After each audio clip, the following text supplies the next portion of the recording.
All right, let's see what So the this games one's industry about. kind of just told 1.25 million of you to get lost. And that's because as the EU petition crossed that threshold, Video Games Europe issued their response to stop destroying games. And it's quite fun. Now, you may not know who this group are, but you probably know who the ESA are. That's the US games industry body. They've been involved in all sorts of fun things, Yeah, I don't like care about them. crushing They're game assholes. When it comes to like governmental bodies, I don't Anyway, trust them. Video Games Europe is essentially the EU version of that. And their message is fairly simple, that if this all succeeds and goes through, that online games would become prohibitively expensive to develop, that developers might abandon Europe entirely, and that it would force the likes of private servers, which could be sketchy, which could steal your data and lead to scams. They basically If that sounds say familiar to fuck you, preservation. I wouldn't really be surprised. I mean, this is basically the same playbook that gets we're not wheeled letting out you keep every your time there's games. some You sort will of, own consumer nothing. body that's demanding some change. You will It's eat the essentially bugs. worst case scenarios, fear tactics, corporate panic, all that fun stuff. Now, if you skim the news, you know the data stories hit us every week. Like, say, when British Telecom had a breach that exposed loads of my family. That was cool, and it's why I love today's sponsor, Incogni, who actually just got even better. So, their core service already scrubs your data from more than 250 broker sites and keeps it down with continuous suppression sweeps. But the new unlimited plan adds a feature called custom removals. Here's how it works. You spot your details anywhere online, you paste the URL into your Incogni dashboard, and their privacy team files the legal takedown. And then, in about 45 days, that page is gone. There are no limits and submissions for this feature. You can just keep on feeding links until your search results are nice and spotless the way that you want them. And I just think of this as like routine maintenance for my digital life. And if you want that same peace of mind, head to incogni.com/BellularNews. You'll get 60% off the annual unlimited plan, gives you a nice clean slate, keeps you secured, and that's why I highly recommend them. Here's the thing today. We can't just go purely full-on us versus them.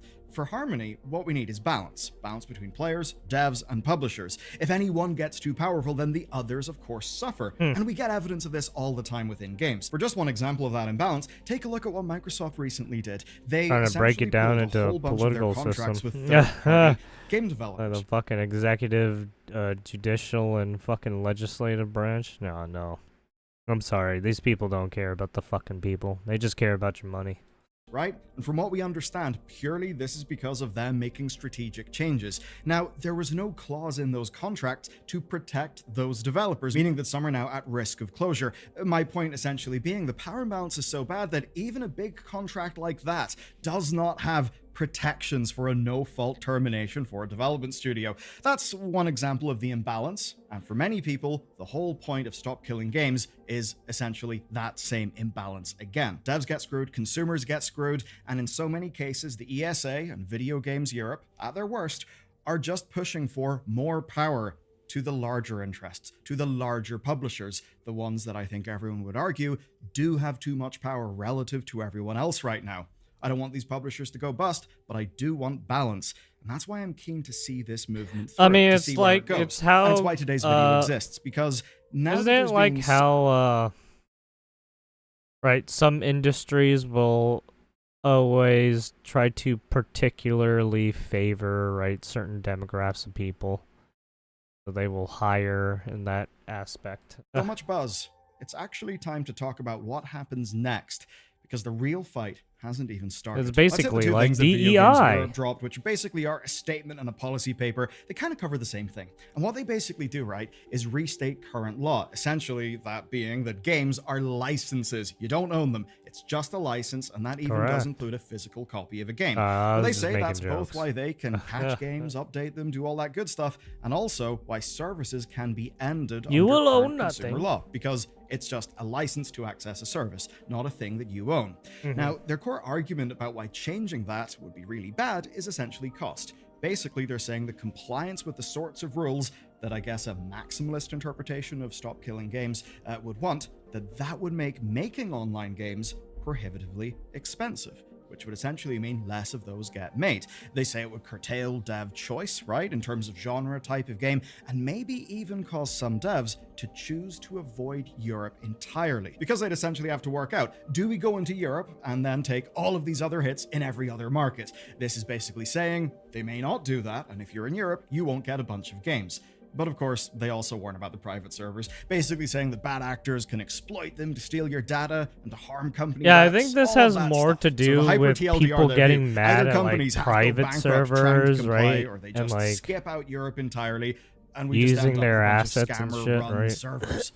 Spooky stuff. And again, it's all sorts of And then things that we've heard profiting off before, of it. worst-case interpretations of what this initiative could demand. Because none of And that that's money exactly the goes point to of this right video. to the That Video actual Games Europe is company. talking this way is no big conspiracy. Unless one It of really the shouldn't be actual surprising, because company, they're a right, group actual that company exists to members are like prevent running it. worst-case But that scenarios. never That's why they're happens. outlining Right? a whole Companies bunch don't of run worst-case fucking private scenarios. servers. Now, their board has got EA people, it's got Ubisoft people, but they also do represent every European developer through the various different trade associations that exist. And they do speak to a few wider concerns, things like the EU meddling in product priorities for eco-design, or whether esports should even be recognized as a sport, right? All of that stuff where basically they don't really want the EU to weigh in. I mean, in because America, change they that don't can't recognize control that much esports is as an obviously scary. actual So to sport. them, the status quo is absolutely better. And they'll probably be more spooked about this because they can just look at how Oh, effective playing the EU video have been games as a against Apple and sport? against Google. Gross. But of course, with the petition hitting its threshold in the EU, What's the they sport? kind of have to four respond. or Of course, five now, kids in the playing UK, vi- right, that petition 10, has 10 kids also playing went past video its games threshold. against each And other. that means Oh, so it's time scary. to talk about the UK and the EU, what it all means for you. We'll hit the UK first. So the UK petition is actually There's further not really a along than the lot at EU's one, stake other where it's actually than got a government response for these twice. kids. Now, we had right, general election losing a it while all ago. That to a did video interrupt the game. first campaign, but we did get this In initial sports, response. there's a lot It was more clear, but definitely unhelpful. Where it essentially physicality said that and more existing consumer laws influence. should already protect buyers And more at in stake. a case where it's unclear if a service can or can't be revoked.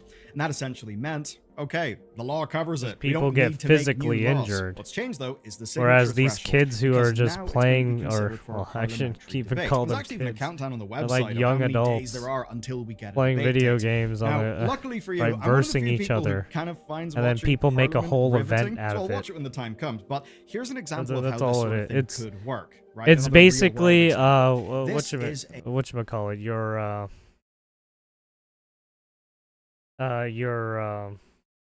your LAN party, but instead of a LAN party, you make a whole big huge event with flashy lights and like hundreds and thousands of dollars worth of fucking like production equipment. It's like, Jesus Christ.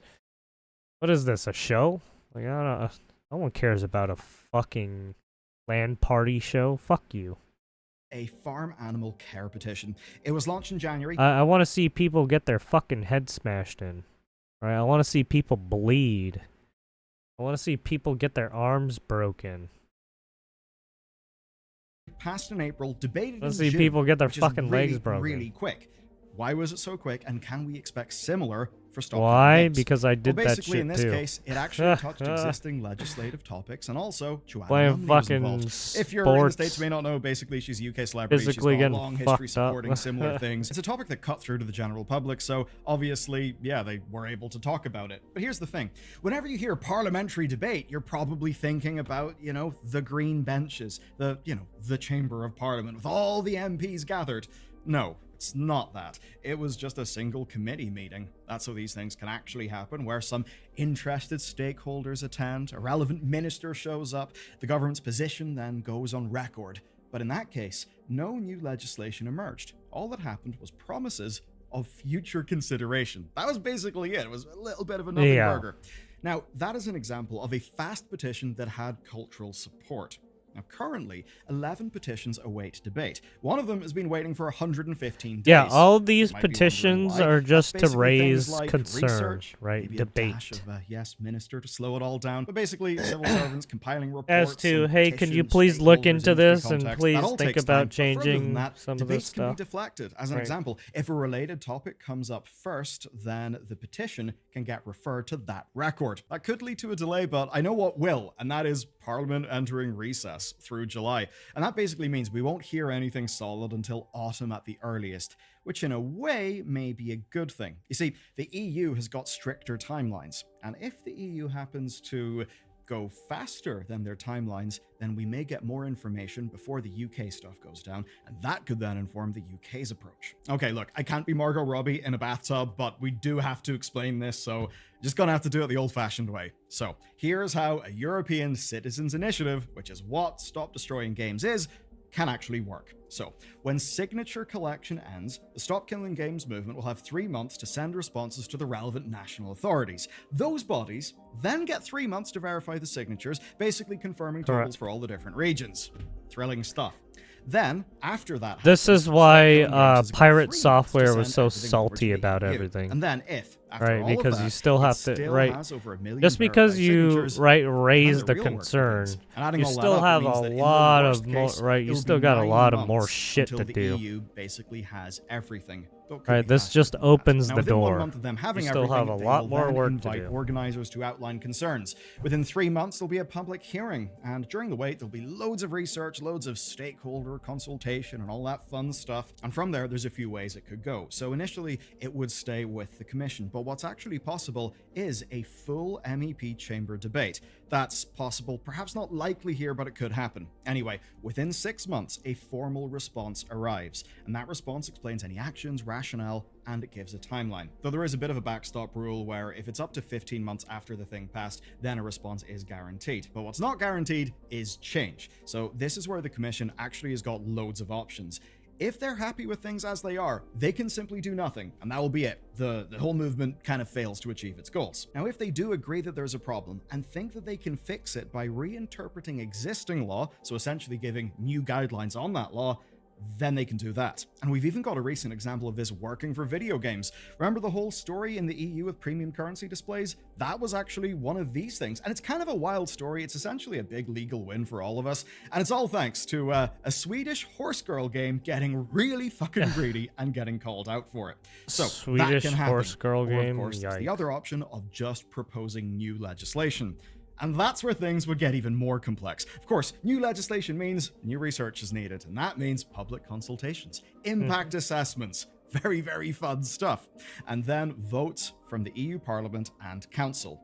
And that is, of course, when Video Games Europe would absolutely be stepping up any of their lobbying efforts. But regardless, in both the cases of the UK and the EU, getting a decision will take time. And even after a decision comes, that is not actually the end. Okay, so one of the big goals of this video is basically explaining to you how this kind of thing actually works so we can all understand it. So to do that, we took a look at the other EU petitions, and of the 119, 10 of them passed. And examining them, one thing is abundantly clear. These things do not move quickly. So Well, here's yeah, the working obviously. example we're going to go through. It's You- the End the Cage Age You know how petition. many It passed people late are in that 2019, but fucking wasn't answered until chambers, like, actually 2021. looking at shit? Obviously, it's a different story. It's very Games are not small. exactly farming Right, so that's cages, why but they it's a do useful 10. example because Because the they whole they Stop don't have a Destroying lot of Games people to petition look is at the this same shit. sort of thing as this, And then they the have to European they have to Citizens get Initiative. teams So the to initial response research this all this actually seemed information positive and because it whatnot outlined too. plans for a legislative agenda that gave people quite a bit of hope. But of course, things would drag it out. You know, research from the European Food Safety Authority, Correct. considerations of other legislation in related fields, research and stakeholder Yeah, they needs, and basically have all to of go the down a many, whole line many, of many complex checklists and things that I'm shit sure like that. committees It's exist to, I This is don't why know, it's so commit over. fucking Anyway, it's such a how did this all slog. play out? Well, This is why I over the don't following believe 3 years, anything in there the was a whole fucking web of government. updates, and there was some good stuff. But here's the thing: the specific demand of banning the cages did not happen. They take So because way of that, too the fucking petition long makers listen, are now right? Trying to suing the fix European certain Commission things. essentially for And it's failing just like, to dude, you deliver. could fix this And it's real not the first fucking time, easily. right? This year, whenever final appeals exhausted, courts confirmed that citizens' initiative petitions, like of course Stop Destroying Games, that those do not create legally binding requirements to implement change. And that's why it matters for us. Even if this does go through, it's not like it creates some sort of legal requirement for a change to be made. What they haven't done is actually fully deliver on any of the 10. And that may seem real bad, real doomer, and bad for the thing that I guess we care about now. But I actually don't think it really is. Because if you think about this overall situation, it does actually make sense. This is a multinational process with global impact, an insane number of stakeholders, and like hundreds of millions of people. Oh yeah, there's That's probably big. tons of people And it means talking that any about. changes that are done too quickly or are done poorly, you know, vague wording, under-regulation, I mean, over-regulation, right, those could have a really bad there'd be negative more impact. the So what we corporate essentially have people right now talking is about the it. maximum negative position of Video Games Europe, which is essentially advocating for no no change and the status quo. You then have perhaps a maximalist version of stop killing games, which is, let's just say, way over here. Any movement in the direction of stop killing games would mean progress. And that's why, even though I don't expect stop killing games will be fully implemented or anything close to that, I still think it's worth a shot, because I think it has a very real chance of progress. I mean, so yeah, the EU it's still won't be worth a fast. The shot. UK won't be fast. I mean, but they do know look, that I'm kind of people the care. same way. The I don't question think then it'll is whether they can do anything about it. anywhere, And the because key things politicians there are so is, in fucking fact, going to be asshole. you. Anyway, stop killing games is in an Assholey, almost right? dangerous They're all position right shitty. now. Here's the big point of today. They With all the like to petition passed, many right. people have treated it They all like to someone play at the finish slow line, as if game. They somehow don't want to change do will just anything. They happen don't want from to somewhere. change anything. I don't know, I'm imagining like drunk Randy in the old South Park episodes just shouting change. So yes, there was celebration. There was a victory, but it's not a full thing. Immediate change won't happen. The danger then is that when that change does not immediately happen, people tend to lose interest, or they get frustrated and they try to just abandon the system entirely.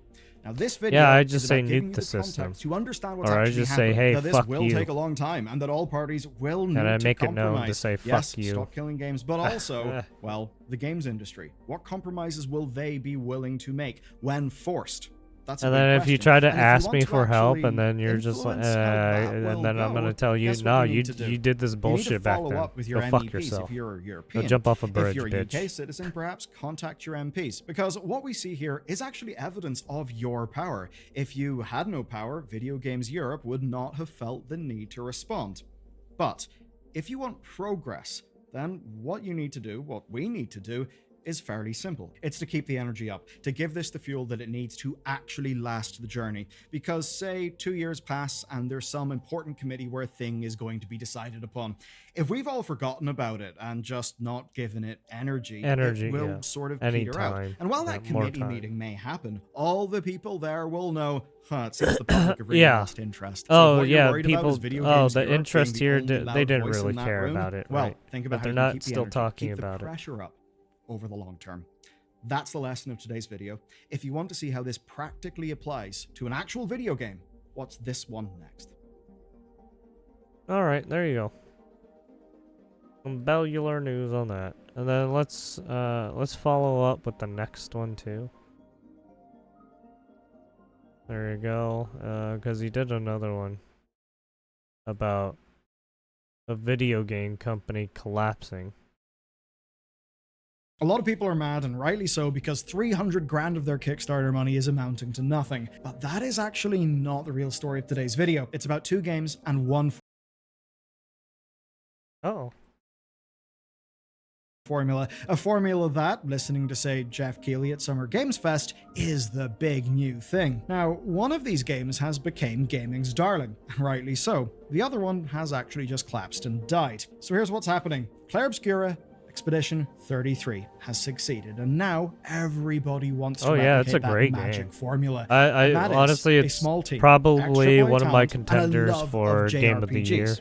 But, you know, apply to whatever game you want to make. But here's the thing. In the very same month that Expedition 33 dropped, another game was revealed with an eerily familiar setup. Right. Claire Obscura's up there for Game with of the many Year. ex-Ubisoft developers making their it's a dream well-fucking-rounded JRPG. game. Just that unlike Expedition 33, that game is now dead, the studio's liquidated, and the crowdfunding backers are furious. So what the hell happened? Why did this formula fail, even though, when you look at it, the game really does look quite good? I'll give you a hint. Here's a map of Expedition 33's connections. It's a lot of work. It's a lot of chatter. That couldn't have been easy. And it's not to put them down. They're an absolutely amazing team. Their game is an unbelievable banger. And it's not like they just found a golden pot of money. You know, not only do they have a killer team, it very much seems that in Kepler, they found an exceptional publisher, one who, seeing them as an amazing team, decided to back them as much as they could. Everyone won. The team won, the publisher won, and we won. It's exactly what we want to see. A publisher really acing its job. But today, you're going to see the other side of that survivorship bias, and even how a sector of games funding has fallen, literally, this is not hyperbole, has fallen by billions of dollars.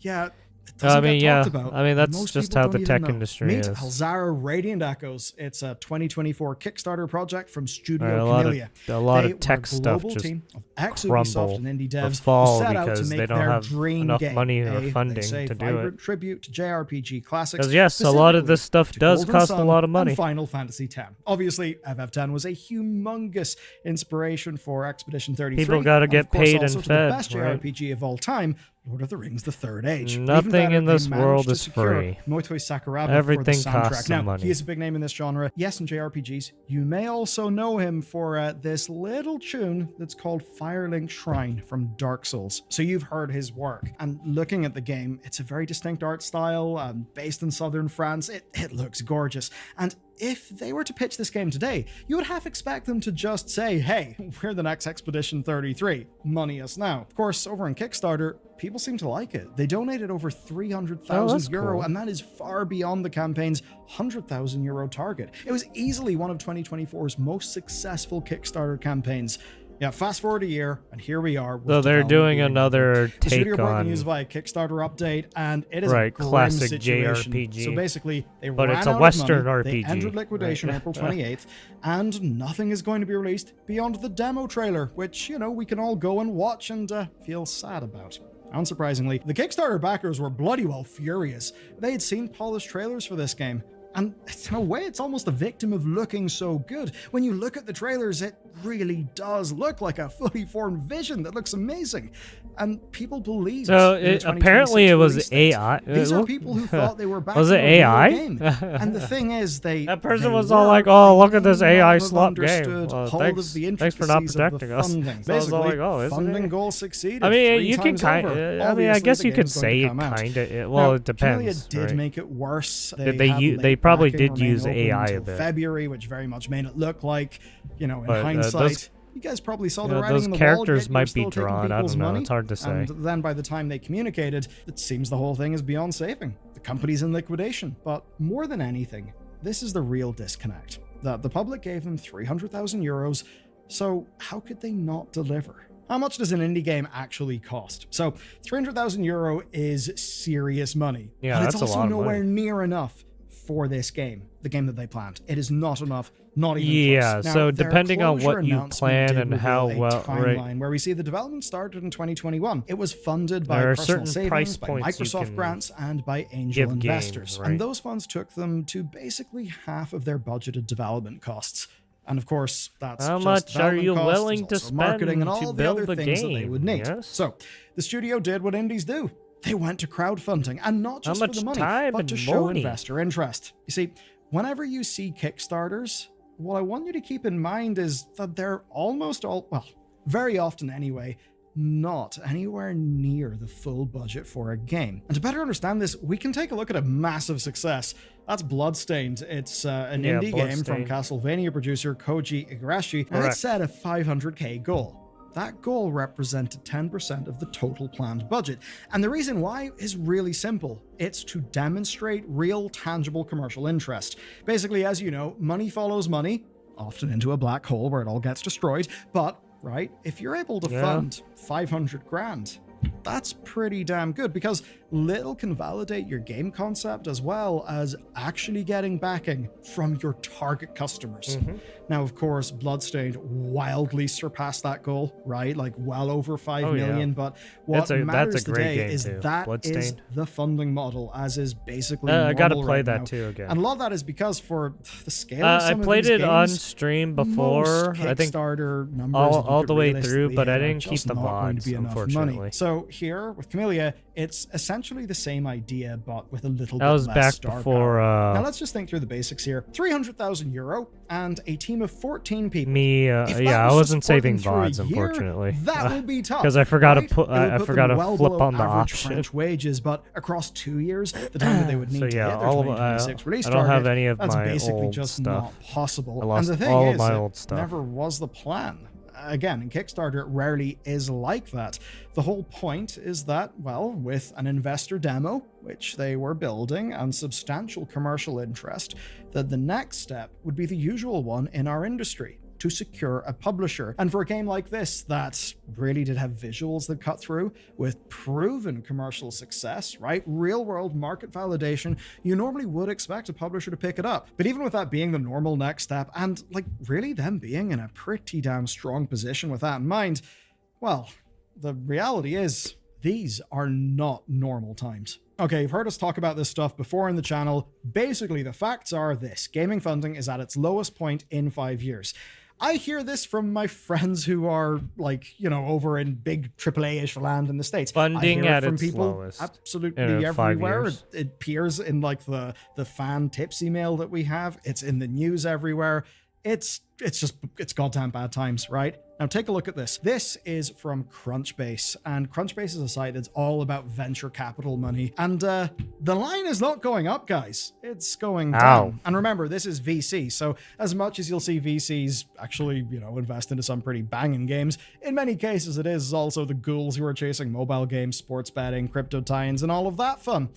So that's bad, even though that's where all of the, big money is going. Yeah. What if you want to make a normal I video think that's game the like real this one? issue. Or I like think there's been an Expedition 33? influx Yeah, of good luck. people It's not gonna be trying to easy, make a lot of especially like if it's your mobile first published gotcha, game, even if right, you are gambling literally a games, bunch of and that's veterans. what's And that's like because in the current market, fucking even up the proven teams market. with historic track records are not being able Because to if maintain all these funding companies through are trying to make 2024. the The same evidence for shit this is pretty simple. to make It's the them like a massive cash graveyard cow that keeps game. on getting bigger week by week. Now remember that in the It's like, situation of ugh, Bloodstained, gross. they still needed to convince investors, even though it was from Who the fuck a wants to producer fund of any of that Castlevania. shit?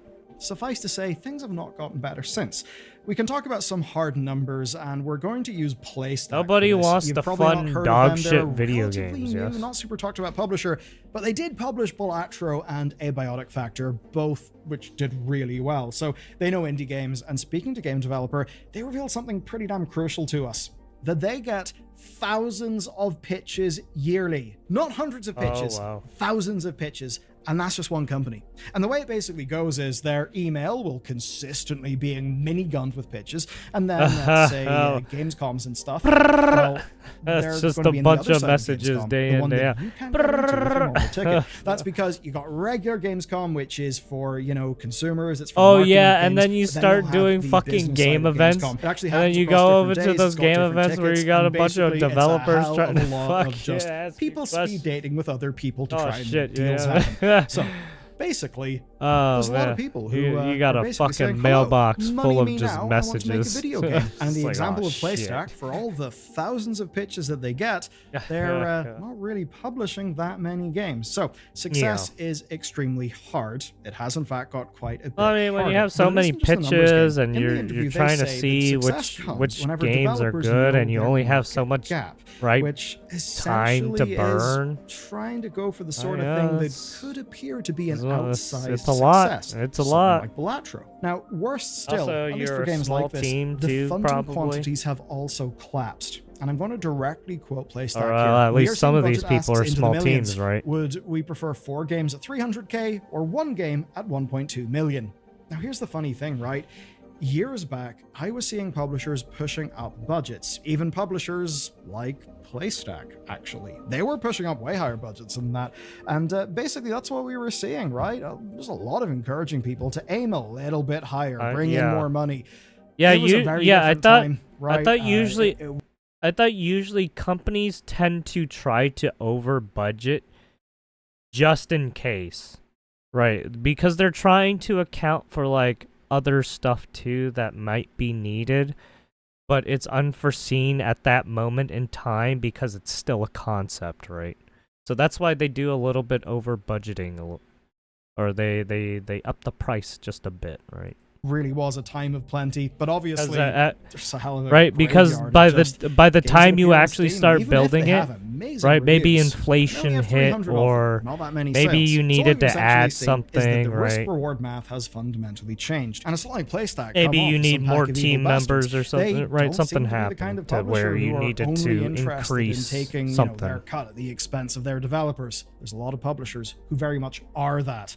Maybe we'll get to talk about some of those very bad deals that I know a few games have got, but can't really talk about because it breaks things that you hear in the grapevine. But man, there's a few publishers that deserve a skewering, and someday, I hope, that we're able to get some real documents out there so that, you know, it can be actually reported on in a way that is responsible, sourced, and helpful. Anyway, enough of that tangent, but I do want to keep in this video just so that you get a bit of a tone, a bit of a feeling of the sorts of situations that development studios end up in. There's so many situations where, you know, the public may be very furious at a development studio, but in reality, they're binded by non-disparagement agreements, and really it's the publisher that the problems are coming from. Now, PlayStack, from everything I've heard, are absolutely not one of those publishers, but even though they do appear to be one of the good actors out there, well, they still need to invest sustainably.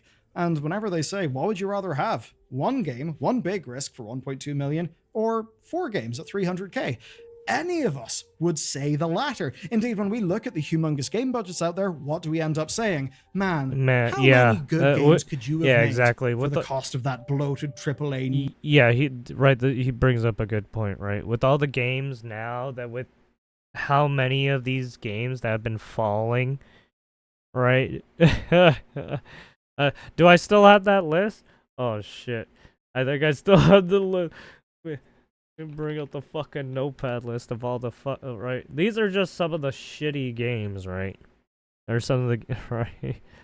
So it's like, if you do have some of these games that just take a fucking nosedive, yeah. Why wouldn't you take the latter, right? Make four absolutely right general games that you know you can make a profit on, versus one of those games that you have no idea where if it's going to hit with your right demographic of people that you're selling to. Why take the risk? Why take the chance? Right? Why not go with the safest bet? Right? Nightmare monstrosity. And this is where we get to a problem for games like the centerpiece of today's video. There's a fundamental issue, and that is that if your game cannot get funding support in the first place, then you're not really going to be making it for anyone. It is absurdly hard to get projects off the ground. It was hard in the past, but these days it is harder than ever, at least via more traditional means. So even though Expedition 33 did absolutely amazing with a small team, a reasonable budget, a hell of a publisher being able to back them up, not everyone's able to get that publisher. It's legitimately hard. They were lucky. There's only so many... There is a bit... I hate to say it, but there is a bit of luck to, right? Timing, right? Opportunity, right? It's the timing, right? If you can find that opportunity and hit it at that right time, well, you got it, yeah? And that's what Clair Obscur literally is. They literally made the game because they were it was a side project from the main game that they were working on, because they felt they were working, right?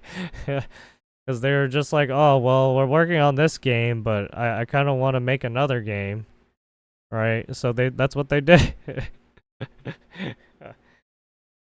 These slots, there's only so many publishers, and whenever I flashed up the sort of connections thing for, you know, Expedition 33, that's more just to say it's kind of hard to one-shot that. You do actually need to have built up connections. So getting games off the ground is extremely those hard. are ex-Ubisoft people too, obviously. So it's like, they obviously had some time and cooking. You know, small team, ex-AAA, actual veterans, people involved in the project who are tied to amazing titles in the form of the musician that they've worked with. Yeah. Even when all of that is counting for you, when you're even market validated with real customers, real money to the tune of 3 times your asking amount on Kickstarter, they can't do it. Yeah, all the people that produce the music for Clair Obscur fucking So what does it mean perfect. to you? Well, the knock-on effect is that all of this creates inherent limitations on the types of games that can be backed, right? Because if those budgets are coming down, that will actually influence what sort of thing gets made. So if you want an Expedition 33, you simply just need more money.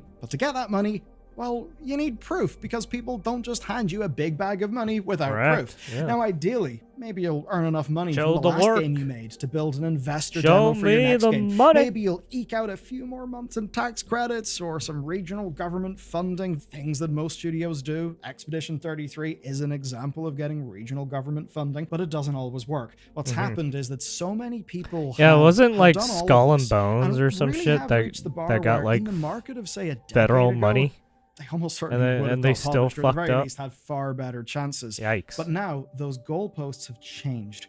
Common wisdoms that were normal in the industry have changed. Funding limits have fell, even for the big, big money from the money men and their, I don't know, all their money, the VCs. The money as tree, reported by Crunchbase. you know, Just you look know how much the that free has money fallen. tree that Well, I told you it was everybody somehow thinks worse than that they can because get it their money actually from, kind of right? is. That You see, what's also void, happened is the point at which publishers are willing that to fucking commit black funds hole of has a money moved tree. further and further and further and further back. There's the odd story about, developers in the past having an amazing pitch for a game and somehow being able to get a deal. But nowadays it's absolutely not like that. It hasn't been like that for years, but it has just got harder. You need to be further and further and further along in your overall development process to actually get to the point where a publisher will be willing to commit funds. And that means that the sorts of lean prototypes that could have seen a team through to funding, those are often no longer enough. And sometimes publishers effectively do just want an alpha build of a game before they're willing to toss their money into the pot. And that's for obvious reasons. Gaming got into quite a bubble. We're not living in a land of just 0% interest rates for, years upon years. The finances have tightened. And the further away from launch in both presentation and content and tech, the more risk that there is. And it's kind of funny. As much as you could pull a Warren Buffett and say, be greedy when others are fearful and fearful when others are greedy, well, that's kind of hard to do when it's your publisher's money, your job being on the line. Perhaps Kepler did just that. They knew that it was a pretty tight market, that a lot of others were fearful, but they saw the team behind Expedition 33 and thought, no, this is one we need to double down on. That's the thing we need to do. And maybe if more publishers were in a good enough state of financial health to do the same, that too, JRPG right? Some companies are willing small... to take more chances because they're financially set to take some of those chances.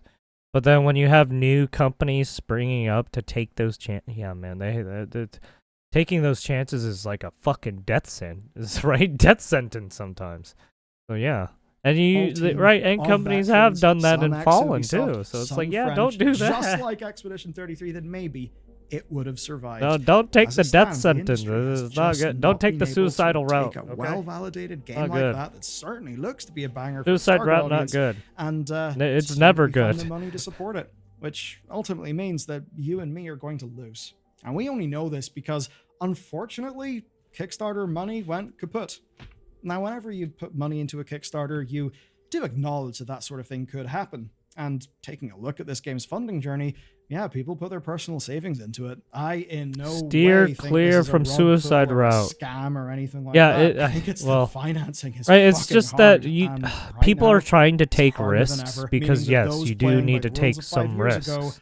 Finding that, but at the same time, it's like take risks you know that you're going to fucking bank on, right? Don't take risks knowing that you're gonna fucking fail. Look just a little bit different. Right? It's like gambling, right? Know when to fucking quit. Right.